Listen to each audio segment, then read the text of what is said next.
Class 9th, good morning. You are studying about the working institution. The next question is this lesson need of the political institution. Need of the political institution में हम पढ़ेंगे कि political जो institution की क्या ज़रूरत है. Any of the complete decisions taken by the political institution, just like many of the problems they have.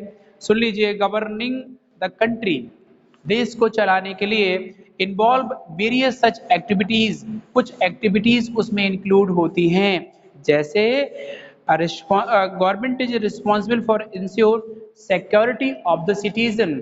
जो गवर्नमेंट जो है कहना चाहिए कि इंश्योर होती है कि security of the citizens, security of the citizens, ये जो लोगों का एक सुरक्षा की गारंटी सरकार इंश्योर है कि नहीं है. ये भी पॉलिटिकल जिम्मेदारी है, पॉलिटिकल इंस्टीट्यूशन की जिम्मेदारी है कि जनता के लिए हम जनता को सुरक्षा दे पा रहे हैं कि नहीं. दूसरा, and providing facility for the education and health to all. And provided, देखिए मैंने बोला था एजुकेशन और हेल्थ सबके लिए, सभी के लिए क्या देंगे, for all the facility of education and health status या health facilities provided for all the citizen of India by the government by the political institution. Government मतलब पॉलिटिकल. गवर्नमेंट कहाँ मिलेगी बताइए? मुख्यमंत्री कहाँ बैठेंगे? सचिवालय में. मुख्यमंत्री कहाँ बैठेंगे? मुख्यमंत्री कार्यालय में लखनऊ में. तो एक political, so we need the political institution. Is it clear? क्योंकि ये पॉलिटिकल इंस्टीट्यूशन ही है बेटा, सारे डिसीजंस वहीं से लिए जाते हैं. इसके साथ it collect taxes, spend money these raised on the administration, defense and development programs. और टैक्सेस कलेक्ट करने के बाद वो टैक्स का पैसा देश के विकास में लगाया जाता है, देश के एडमिनिस्ट्रेशन में लगाया जाता है, ताकि देश का प्रशासन सुचारू रूप से काम कर सके, प्रॉपर जनता के लिए काम कर सके. This facilities provided by the government of India. और टैक्स कलेक्ट करने की भी जिम्मेदारी होती है. टैक्स लेते हैं तो खराब लगता है, लेकिन टैक्स का पैसा वो जो इन्वेस्ट करती है वो देश के डेवलपमेंट के लिए करती है, देश के वेलफेयर प्रोग्राम्स के लिए करती है. Formulate implementation several welfare scheme. और जिस प्रकार सेवरल वेलफेयर स्कीम वो बोल रहे हैं, जस्ट लाइक सर्व शिक्षा अभियान, Beti Padhao Beti Bachao, and just many of the implementation for BPL and APL families provided the rations of for the poor section of the society, and the school management, many of the implementation for the students. तो ये सब सरकारी जो योजनाएं चलती हैं वो सरकार के द्वारा चलती हैं और लोगों के लिए चलती हैं. Welfare for the people. Some person have to take decisions on how to go about these activities. They have to important these decisions. अब हम बात कर रहे हैं सीधे आपसे, क्या गलत क्या सही, इसकी जिम्मेदारी भी सरकार की होती है. क्या सही है, what is wrong and what is right, in which type of the policies have been released, कौन सी पॉलिसीज रिलीज करनी चाहिए, कौन सी नहीं करनी चाहिए, इस चीज़ का डिसीजंस लेने की भी जिम्मेदारी सरकार को जाती है. और it important everyone should know who responsible for doing what. It also important that this activity taking place even. और किस निर्णय कौन के द्वारा लिए जाएंगे और निर्णय क्यों अच्छे नहीं लिए गए. राइट टू इन्फॉर्मेशन में बात आ गई है अब कि अब सारे के सारी जो समस्याएं हैं, सारे के सारे जो निर्णय हैं, प्रॉब्लम्स हैं, वो कहना चाहिए कि लोग पूछ सकते हैं. Attend to these tasks. Several management arrangements are made in the all modern democracies, such as arrangement called institution. तो वो कह रहे हैं कि many of the arrangement भी ये सरकार के द्वारा करे जाते हैं. Many of arrangement just like welfare program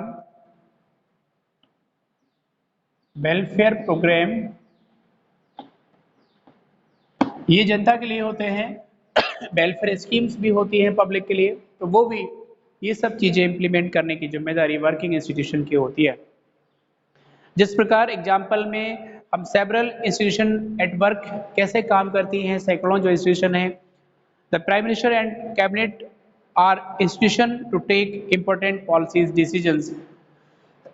देखिए जो पीएम है, प्राइम मिनिस्टर और उसकी कैबिनेट, प्राइम मिनिस्टर और कैबिनेट, ये एक वर्किंग इंस्टीट्यूशन है जो बड़े बड़े निर्णय लेते हैं बैठकर, बड़े बड़े निर्णय कैबिनेट में बैठकर लिया करते हैं जनता के लिए। This decisions only for welfare for the people, उनके लिए होते हैं। दूसरा, civil service servants working together responsible for taking step importance for minister decisions. और जो परमानेंट एग्जीक्यूटिव्स होते हैं, हमारे एडमिनिस्ट्रेटर्स होते हैं, just like district magistrate, respected और एसडीएम, और सारे जितने आला अधिकारी हमारे सम्मानित आला अधिकारी होते हैं, वो भी मिनिस्टर्स के ऑर्डर को फॉलो कराते हैं, क्रियान्वित करते हैं। किसी भी मंत्रालय से आई खबर, भारत सरकार या उत्तर प्रदेश सरकार की जो भी इम्प्लीमेंटेशन जनता के लिए होती है, जो भी पॉलिसीज रिलीज होती है, उसको जमीनी खाका तैयार करते हैं, जमीनी लेवल पर लाते हैं। मतलब उतार के जमीनी लेवल पर लाने का मतलब है जो मिनिस्ट्री से आदेश आया उसको जनता तक पहुंचाते हैं, चाहे वो वेलफेयर स्कीम हो, चाहे कोई रिक्रूटमेंट हो, चाहे कोई बुराई हो, चाहे अच्छाई हो। कोविड-19 में लॉकडाउन कराया तो मुख्यमंत्री और प्राइम मिनिस्टर थोड़ी ना आए थे उरई में, किसने कराया? एडमिनिस्ट्रेशन ने कराया, respected district magistrate and the different officers मिलके सबने, क्योंकि आदेश मिनिस्ट्री का था, आदेश मंत्रालय का था। Supreme Court and the institution were dispute between the citizens and the government are finally settled। और कहना चाहिए कि जो भी सुप्रीम कोर्ट का जो वो है रोल है, सुप्रीम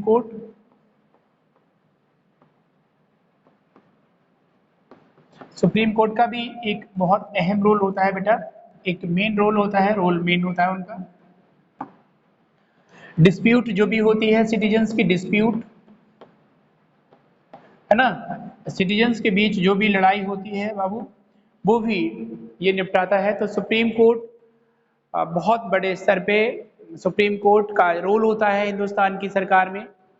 और dispute between two state also and citizens also, in particular dispute भी होते हैं, बड़े छोटे निर्णय सारे के सारे सुप्रीम कोर्ट जा सकते हैं, अगर वो नहीं है, संतुष्ट नहीं है तो छोटे कोर्ट से। इसके बाद हम बात कर रहे हैं working with institution is not easy, लेकिन अब हम बात कर रहे हैं इंस्टीट्यूशन के साथ काम करना बहुत आसान नहीं है। Involve rules and regulation, they can bind hand of the leader. Institution के साथ काम करना कह रहे हैं इतना आसान नहीं है। क्यों नहीं है? क्योंकि जो मिनिस्ट्री के द्वारा एडमिनिस्ट्रेशन के हाथ बंधे होते हैं, क्योंकि मंत्रालय जनता के विरोध में किसी भी अधिकारी से कोई ऐसा काम नहीं कराएगी। अगर पब्लिक, देखिए सुप्रीम कोर्ट भी कहते हैं कि पब्लिक वेल इज सुप्रीम।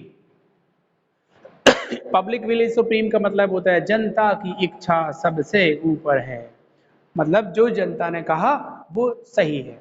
तो क्या सही है? इसीलिए कोई भी मिनिस्ट्री, कोई भी सरकार कहने के साथ चलना, वर्किंग इंस्टीट्यूशन के साथ चलना बहुत आसान नहीं है। मिनिस्ट्री के आदेश बहुत फॉर्मल होते हैं, अधिकारी कुछ और करते हैं, तो कहना चाहिए कि अधिकारी अपने मन से कोई काम नहीं कर सकते, ये बैंड होते हैं, ये बाउंड करते हैं मिनिस्ट्री और मंत्रालय से। These can bind the hand of the leader. Institution involve meetings, committees, routines. These often lead to delay and complication. Dealing with institution can be frustrating. One might feel that it's much better have to one person take all decisions without any rules, procedures, meetings। और कह रहे हैं कि बहुत बड़ी बड़ी meetings होती हैं मिनिस्ट्री में अधिकारियों के साथ, जब भी बड़े बड़े डिसीजंस लिए जाते हैं अधिकारियों के साथ, मिनिस्ट्री के साथ, तो ओवरऑल एक दूसरे से ये कह लीजिए कि कॉम्बिनेशन बना के चलना होता है। एग्जीक्यूटिव, परमानेंट एग्जीक्यूटिव और जो हमारे पॉलिटिकल एग्जीक्यूटिव होते हैं, ले लीजिए जो परमानेंट और पॉलिटिकल एग्जीक्यूटिव्स होते हैं वो अपने आप से एक बहुत बड़े स्तर पे कॉम्बिनेशन बनाकर चलते हैं। एक दूसरे के साथ काम को कॉम्बिनेट करते हैं और जो भी आदेश होते हैं मिनिस्ट्री से वो आदेश का प्रॉपर पालन करते हैं और जनता में लाते हैं, जनता के सामने लाते हैं। इसके बाद अपॉर्चुनिटी प्रोवाइड कराते हैं wider section of the country, और कहना चाहिए लोगों को एक कहना चाहिए अपॉर्चुनिटी भी देते हैं, एक मौका भी देते हैं, चांस भी देते हैं। ये हमारे वर्किंग इंस्टीट्यूशन जनता के लिए काम करते हैं। इसके साथ अगला क्वेश्चन होगा पार्लियामेंट। देखिए पार्लियामेंट में आपको पता है कि पार्लियामेंट में 2 हाउस होते हैं, आपको पहले ही बता दिया। अगला क्वेश्चन है पार्लियामेंट। देखो पार्लियामेंट, इसके 2 हाउसेस हैं एल एस और R S, Lok Sabha and Rajya Sabha. मैंने कल उसके भेजे थे नाजी हिटलर वाले, तो वो कंप्लीट करो, इसके बाद इसके भिजवाते हैं, ठीक है। I will send you. Office memorandum आपको पता है कि पार्लियामेंट में एक जियो पास हुआ था, आपको बता दें report of Mandal commission was discussed. जो मंडल कमीशन की रिपोर्ट थी वो पार्लियामेंट में डिस्कस हुई थी। आपको बता दें पार्लियामेंट की कंडीशंस, मंडल कमीशन है ना में जो डिस्कशन हुई थी पार्लियामेंट में, वो हुई थी मंडल कमीशन के द्वारा। मंडल कमीशन क्या है? मंडल कमीशन ने जब 27% रिजर्वेशन लिया पब्लिक से, ओ सरकार से, क्योंकि मंडल कमीशन में जो कहना चाहिए बैकवर्ड क्लासेस के लोग हैं, SEBC socially economically and socially educationally backward classes के पीपल का पक्ष कर रहा था मंडल कमीशन। मंडल कमीशन ने रिजर्वेशन की बात रखी और सरकार ने से माना। BP Singh at that time PM बने और उन्होंने पार्लियामेंट में ये बात रखी, पार्लियामेंट में ये पास कराया, दोनों हाउसेस में पास कराया।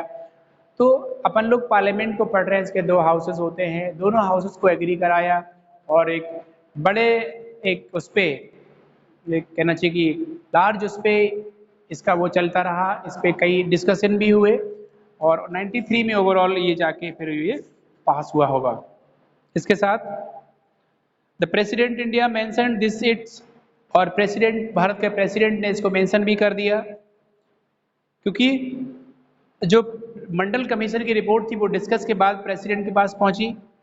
इसके बाद the prime minister made decisions was not directly taken the parliament but parliamentary discuss on the report influence and shape the decisions of the government. Mandal commission ने या पार्लियामेंट ने ऐसे अकेले ही कोई चीज़ को नहीं मान लिया था with the agreement of the respected president. तो कोई भी डिसीजंस जो पार्लियामेंट में लिए जाते हैं वह रिस्पेक्टेड प्रेसिडेंट के अनुमति के साथ ही लिए जाते हैं। And when discuss first and maintain first, and सारे के सारे डिसीजंस लेने के बाद, डिस्कशन के बाद, सारा प्रारूप तैयार करने के बाद रिस्पेक्टेड प्रेसिडेंट के पास वो चीज़ जाती है। If they have passed then okay, neither not okay. इसके साथ हम बात करेंगे broad process on the government act on the Mandal commissions. Parliament was on the favor of these decisions. Government could not have gone ahead with, can you guess? देखिए parliament में ये चीज़ हो रही थी, पार्लियामेंट में हल्ला मचा हुआ था कि मंडल कमीशन को और SEBC के लोगों को 23 और 27% रिजर्वेशन दिया जाए, लेकिन पता है सरकार एकदम ये डिसीजंस नहीं ले पा रही थी, क्योंकि वहाँ पर पक्ष विपक्ष दोनों लोग होते हैं। इसके बाद through a bad decisions, parliament earlier through bad decision that why, नहीं इसका है earlier class and try to imagine what is the parliament could have done, did not approve the cabinet's decisions. तो पार्लियामेंट किसी भी decisions को approve करेगी, approve मतलब पहले उसको ये बोलेगी कि ये this is wrong, this is right और रॉन्ग, तब दोनों सेक्ट मिलके, दोनों हाउसेज मिलके डिसीजन लेंगे कि अब डन। तो मोस्टली जो पार्लियामेंट के डिसीजंस हैं वो क्या कहना चाहिए कि parliament could not done if did not approve of the cabinet's decisions. Cabinet decisions के की बात को ये जो लोग जो है अप्रूव करते हैं, अप्रूवल करते हैं, और अप्रूवल का मतलब होता है कि हम अब ये चीज़ सही है, तो जब जाके सरकार अप्रूवल देती है। दूसरी चीज़, why do we need a parliament. अब एक क्वेश्चन है, why do we need a parliament, why do we need.